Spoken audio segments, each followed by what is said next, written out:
The first one, fundamental research and whatever FURSCA is an R&D unit of a public sector undertaking, right? FURSCA's employees are research scientists who assess the PSU through their R&D, right? So given the far-reaching implications of the research, FURSCA was established as a separate entity near the factory of the PSU, right? So near the factory, you have this research entity, okay? So just visualize a bit. Now, FURSCA has three levels of hierarchy: junior, senior, and chief scientists, and all of them reside on the campus, and every scientist, regardless of the hierarchy, reside in a house that is similar in all aspects.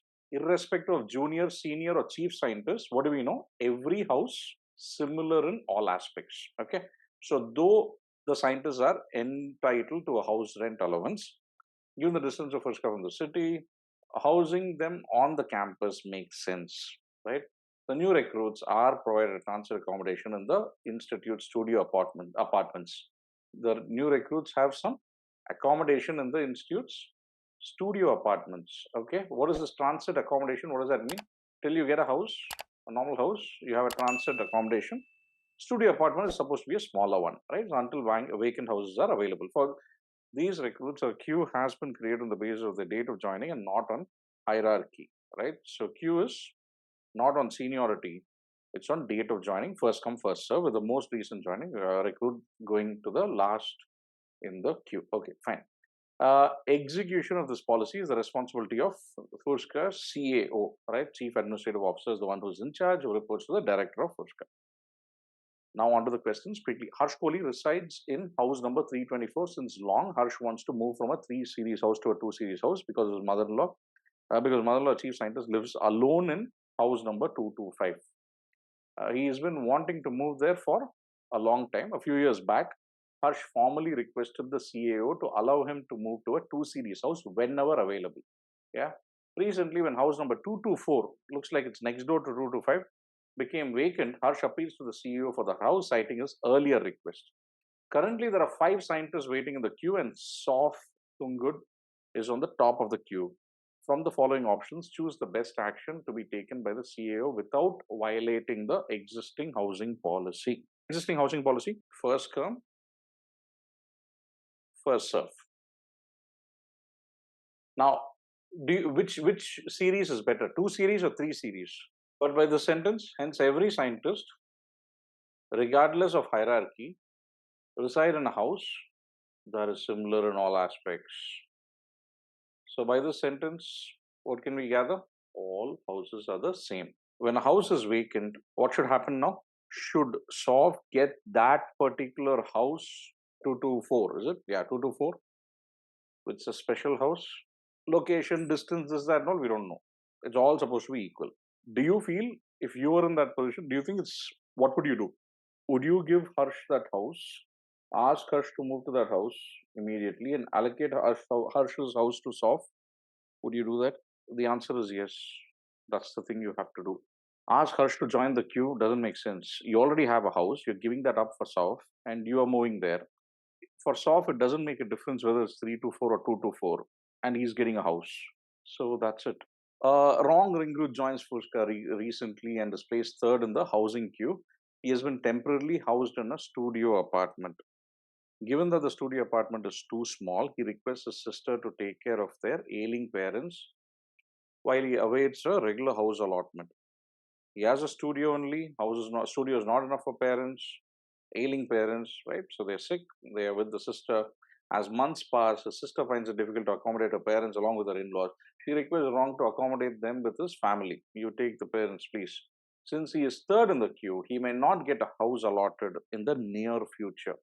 Immediately, he might not be getting. He approaches the CAO with a request to be moved up the queue on humanitarian grounds. Which of the following responses by the CAO shall be perceived as the most appropriate by all the stakeholders? Who are the stakeholders here? Wrong for sure. Then the other two people, no? Number 1 and number 2 on the queue. Because there are 2 people ahead, and Wrong is saying you push me ahead on humanitarian grounds. Yeah, number 1 and number 2 should also be happy. So for number 1 and number 2 be unaffected, Wrong should not be moved up the queue. Most appropriate, number 1 and number 2 should remain number 1 and number 2. So facilitate Wrong in getting a house in the city along with a free commutation for the first 3 months. First 3 months, then after that, what will you do? That is what they're getting you to think. You understand? So what have I told you with numbers and all? Along with free commutation for some time. This is okay. Number 1, number 2 remains. Move wrong to the top of the queue. All stakeholders are happy. Ask wrong to meet with the director of Furska and present this case to get an exception. This is not fine because you are outsourcing your work to somebody else, to the director of Furska. This is your job. What are you escalating to? He doesn't have any other work to do, is it? The director can't be looking into these small matters here. The director of Furska, right? So you've got to be handling it at your level. So this is not definitely not the right thing to do. And secondly, what if the director says move up the queue? Then what will happen to number one, number two? Not happening.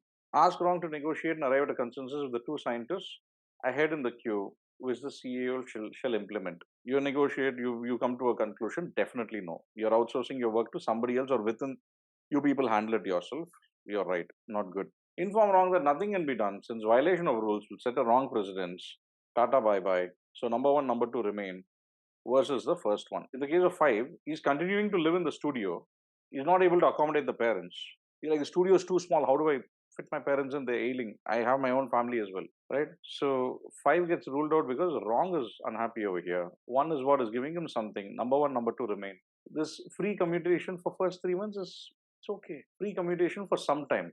They're planting those first 3 months, trying to make you reject it. The answer is of these five, one is the best. Okay.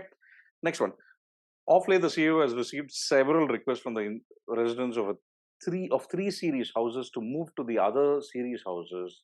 The CEO is aware that this is largely because of their own noisy factory nearby. Their own noisy factory nearby. Due to limited housing available on the campus, he must do something before the problem worsens. He wants to find a solution that makes the lives of three series residents more comfortable. How do you make them more comfortable, their lives? Right now, they're complaining about the noise. What is the immediate thing which fixes? Noise level comes down. Best way is to shut the factory down. But if you shut the factory down, they'll be told to leave, right? No jobs. I mean, not them. They're anyway doing research. You can't shut the factory down, but you have to reduce the noise. I think the only thing over here which pertains to the noise or the soundproofing, the only thing is option 4. There's nothing else, right? Absolutely nothing else. That's it. You can't compensate them with money for their suffering over here. You need to make their lives more comfortable. Money is not the solution for that. Yeah. So nothing else but 4. I thought this is the super easy one which everybody should get right.